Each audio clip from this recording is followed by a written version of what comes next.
pasaje de la palabra de Dios ahí en el libro de Mateo. En el libro de Mateo, capítulo 28, hermano, dice la palabra de Dios así. Gloria al Señor. Mateo capítulo 28 dice la palabra del Señor de esta manera, hermano. Vamos a leer este pasaje de la Escritura. ¿Lo tiene, hermano? Capítulo 28 dice así la palabra del Señor. Verso primero. Y pasando el día de reposo, al amanecer el primer día de la semana, vinieron María Magdalena y la otra María a ver el sepulcro. Y hubo un gran terremoto, porque un ángel del Señor descendió del cielo, y llegando removió la piedra y se sentó sobre ella. Dice, hermano, un ángel del cielo, un ángel descendió del cielo y removió la piedra y se sentó sobre ella. Hermano, cuando hablamos de la resurrección y la crucifixión del Señor Jesucristo, hermano, estamos hablando, hermano, de una semana de pasión y muerte. Pero qué maravilloso es que hoy cerramos con una victoria en Cristo Jesús, que nos dice: por cuanto yo vivo, vosotros también viviréis por mí. Así es que hay vida en Cristo Jesús, hermano. En Él tenemos vida y vida abundante. Entonces hoy analizamos, hermano, la resurrección de Cristo. Decimos que la resurrección de Cristo es el hecho mejor documentado, hermano, con testimonio. Y me decían, ¿por qué, hermano preciado? El hecho de la resurrección, hermano, la historia de la resurrección, la vida de Jesucristo, hermano, la resurrección y la muerte de Cristo es el hecho mejor documentado, hermano, y con testimonio. Y decía, ¿y cuál es el testimonio? Pues cada uno de nosotros, hermano. Cada uno de nosotros somos testimonio de la resurrección de Cristo Jesús. Somos testimonios vivientes de Él, que Él vive. Porque usted y yo no predicamos un Cristo, hermano, que se quedó en la tumba. Predicamos un Cristo que se levantó, que dice Hechos 2:38, por cuanto era imposible que esta tierra contuviera al Hijo de Dios, se levantó victorioso. A lo mejor aquella turba pensaba, hermano, hasta aquí llegó. Obviamente, hermano, el Sanedrín, porque yo la vez pasada estaba buscando ahí en internet, hermano, y le ponía ahí y apareció el mensaje, porque yo le dije, ¿realmente quién mató a Jesús? ¿Fueron los judíos? ¿Fueron los romanos? Bueno, los romanos lo mataron, los judíos fueron los actores intelectuales. Y luego, hermanos, salió una aplicación ahí y dijeron, no lo mató ninguno. ¿Cómo que no lo mató ninguno? Y luego salió ahí una encíclica que dice Benedicto XVI, que está absolviendo a los judíos. No los están inculpando, ellos no fueron. Entonces se crucificó solo. Hasta Benedicto XVI sacó una encíclica, hermano, donde disculpa a los judíos, para quedar bien con los romanos, ¿verdad? Entonces, nosotros no podemos negar el hecho ese, hermano, que el Sanedrín de los judíos, esa turba, fue la que le entregó a los romanos, y los romanos lo crucificaron. Entonces, hermano, alguien tuvo que hacerlo. Jesús no se crucificó a sí mismo. Por eso dice, lo entregaron, lo golpearon, pero Él resucitó y vive. Esa es la idea. ¡Cristo vive! Y eso es lo que a nosotros nos debe llamar, hermano, y llenar de gozo, que tenemos un Dios que vive y que no se quedó ahí, hermano. Un Dios que transpira vida para usted y para mí. Entonces, hermano, la resurrección es el fundamento de la iglesia, hermano. Porque dice Pablo que si Jesucristo no hubiese resucitado de los muertos, usted y yo seríamos los más dignos de conmiseración, porque estaríamos predicando un Cristo que se quedó ahí.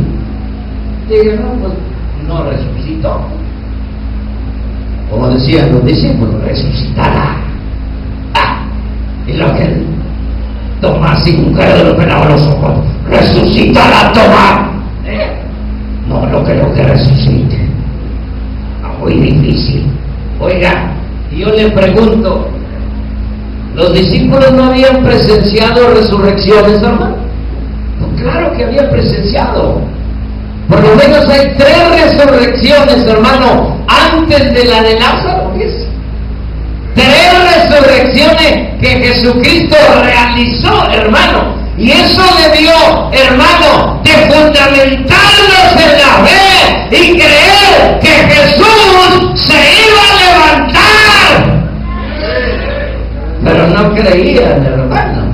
No creían que Jesús se fuera a levantar, hermano. Y hoy nos preguntamos, hermano, hay gente que cree, hay gente que no cree. Pero lo cierto es, hermano, que la resurrección de Cristo es uno de los hechos mejor comprobados, y la existencia del cristianismo es la mejor prueba de ello. Sin embargo, el significado más profundo de la resurrección de Cristo es la promesa o seguridad de nuestra propia resurrección, porque Él dijo, porque yo vivo, vosotros también viviréis conmigo. Esta es la seguridad más grande que tenemos, hermano, porque Él vive, usted y yo también tenemos esperanza de vida eterna, de no quedarnos ahí en el anonimato, sino de levantarnos victoriosos. Oye, me dijo, no, pero ustedes también se mueren. Le dije, mentira del diablo. Nosotros no nos morimos, nosotros pasamos de la muerte a la vida con Cristo Jesús. Entonces no. Nosotros no morimos porque Cristo ya compró nuestra redención, hermano. Él nos ha dado vida y vida eterna. Vida eterna en Él. Juan 5:24. De cierto os digo, el que oye mi palabra y crea al que me envió, tiene vida eterna, y ese no va a haber condenación, mas pasa de la muerte a la vida con Cristo. Qué maravilloso, hermano, de pasar con el Señor a la vida con Cristo Jesús. Entonces, hermano, por ello nosotros, hermano, tenemos que entender, hermano, que la resurrección de Cristo no solamente es el fundamento de la iglesia, sino nos asegura que nuestros cuerpos un día serán glorificados, hermano. Ustedes no nos quedamos ahí, hermano. Pues si no, pues hasta ahí vas a llegar. Miserable diablo, quisiera que hasta ahí llegáramos. Pero gracias, hermano, que Cristo lo venció. Porque dice que cuando todos pensaban que allí iba a quedar, dice, hubo un gran terremoto, porque un ángel del Señor descendió del cielo, y llegando removió la piedra y se sentó sobre ella. Qué tremendas cosas sucedieron, hermano. Por eso, hermano, toda esta semana de pasión y muerte acapara, hermanos, al mundo entero, y hoy nos lleva, hermano, a usted y a mí hasta la misma presencia de nuestro Señor Jesucristo, que Él nos ofrece la vida eterna en Él. Por eso es necesario que nosotros le demos toda la honra y toda la gloria a nuestro Señor. Que Él sea el todo en nuestra vida, hermano. Que Él se glorifique en nuestra vida. Que Él sea el Señor de nuestra vida. ¿Por qué decimos esto, hermano? Porque todavía hay mucha gente, hermano, que difiere. Cuando el Señor le dice ahí en Juan 10:17, Él dice que a Él nadie le quita la vida, sino que Él solo la dio por el mundo. Dice, y tengo poder para ponerla, y tengo poder para volverla a tomar. Nadie me la quita, yo de mí mismo la doy. Tengo poder para darla, y tengo poder para volverla a tomar. Ese es nuestro Dios, el que tiene poder sobre principados, potestades, gobernadores y huestes de maldad. Cuando pensaban ahí quedó el Nazareno, y todavía fueron los judíos a decirle a Pilato, mándanos una guardia, porque dijeron que al tercer día, y estos tremendos son capaces de robar el cuerpo y decir que resucitó. Bueno, digo, ¿por qué no tienen una guardia? ¡Queremos otra! Oiga, pusieron guardia judía, guardia romana, sellaron ahí la piedra, de nada sirvió eso, hermano. De nada sirvió, porque dice, un ángel del cielo descendió, la tierra tembló, las rocas se partieron, y Jesús resucitó victorioso y vive. Y Él es nuestra victoria, hermano. Por eso nosotros creemos en un Dios vivo, hermano, que vive y permanece en nuestra vida. Por eso hoy nos preguntamos, hermano, Jesús no buscó el dolor por el dolor, hermano. Jesús tampoco buscó, hermano, la fama. Jesús se entregó totalmente al servicio por nosotros. Y en ese praxis de liberación, hermano, aceptó los dolores y el sufrimiento de usted y de mí. En ese martirio, en ese praxis de sufrimiento, hermano, aceptó su dolor, mi dolor, su sacrificio y mi sacrificio por amor. Porque dice, a mí nadie me obliga, yo mismo doy mi vida. Y tengo poder para darla, y tengo poder para volverla a tomar. Jesucristo la dio de sí mismo. La dio de sí mismo. Por eso dice, los dolores que esta misión implicaba en un perseguimiento en este camino, Jesús, aquí es donde todos los dolores y sacrificios del cristiano se ven resumidos en Cristo Jesús, el que pagó por nosotros y el que llevó todos nuestros pecados en esa cruz, pero que resucitó victorioso y vive, hermano. Y ahora tenemos victoria en Él. Esa es la victoria que Él nos ha dado. Pero yo quisiera ir un poquito más adelante, hermanos, y pudiera preguntarnos, podamos definir realmente si la humanidad realmente valorará el sacrificio vicario de Cristo. Yo me preguntaba, hermano, ¿realmente la gente, hermano, el ser humano, realmente valorará el sacrificio de Cristo, hermano? Claro, se hace pasión y muerte, cuánto drama se presenta, en cuántas cosas, hermano, sí, pero a lo mejor se hace nada más cada año, hermano, porque hay muchas clases de cristianismo. Entonces, la pregunta es, ¿realmente la humanidad valorará el sacrificio vicario de Cristo? Por ejemplo, hermano, existe el escepticismo, hermano, la gente que no cree nada.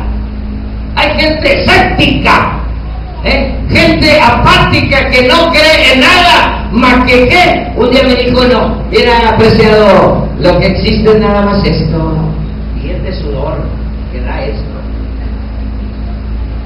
Por eso, ¿y tú cómo le haces para echarle aquí y para ir a tu trabajo? ¿La vida es tuya? No sabes por esas cosas. Nosotros tenemos que entender que todo lo que somos y todo lo que tenemos es porque Dios nos lo ha dado. Y yo creo que queremos que Dios nos dé más cosas. Necesitamos aprender a amarlo, a servirle, para que todas esas bendiciones sean provocadas a nuestro favor. Porque a veces escasea, porque no hemos aprendido a confiar implícitamente en Dios. Porque el Señor nos dice en su palabra, el que ama más a padre, madre, hermanos, hijos, negocio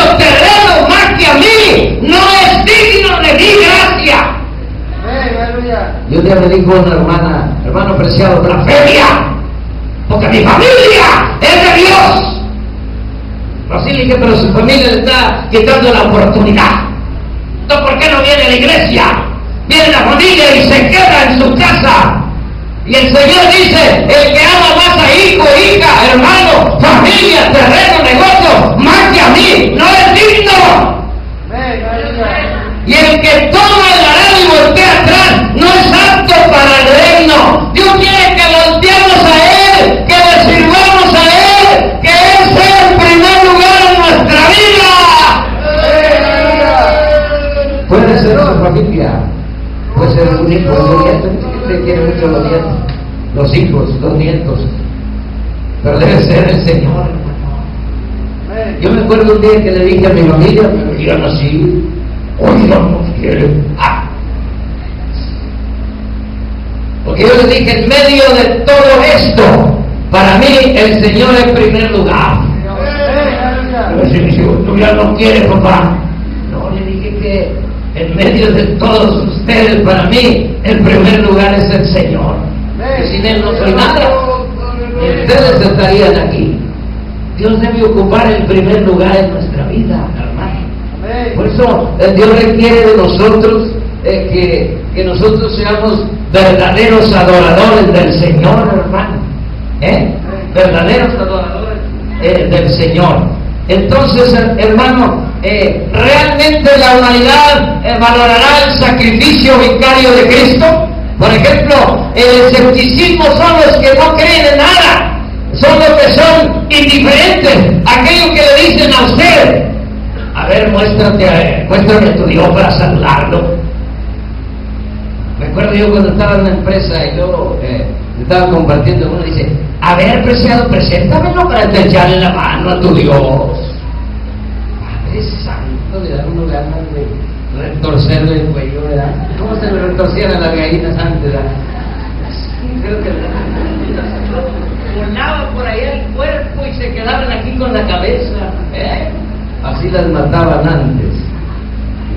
Entonces, hermano, me acuerdo yo, pero mi mamá era más práctica. Lo ponía en un tronco y luego agarraba el hacha. Más práctico lo hacía. Cuando a uno le dicen estas cosas, hermano, le dan esta, porque esa es la gente indiferente, los apáticos, hermano, el escepticismo, los que no creen. Entonces se cuenta, hermano, que había un muchacho que estaba en el ejército y este muchacho era muy asediado como todos, ¿verdad? ¡Ay, ¿dónde está tu Dios? Mírale, hermanito, ya llegó. Y siempre lo molestaban ahí la tropa, hermano.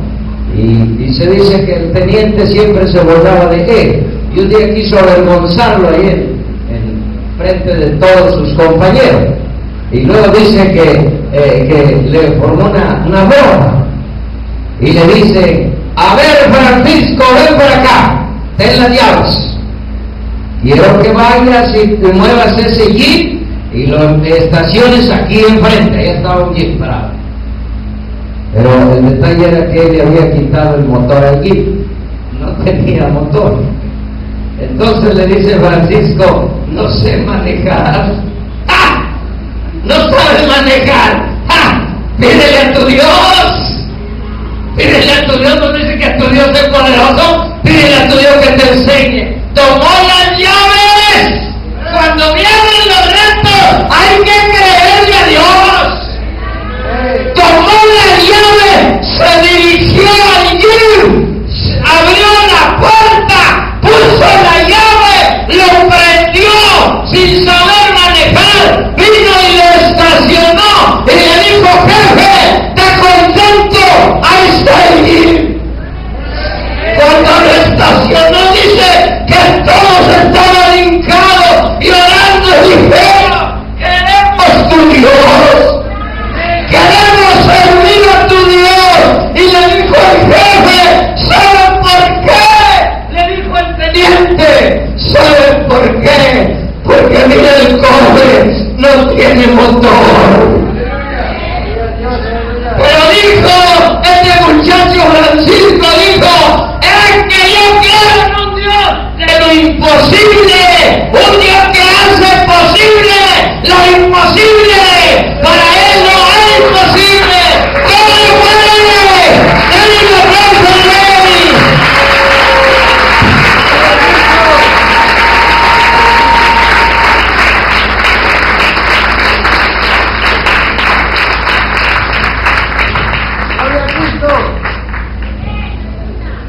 Están también, hermanos, los religiosos.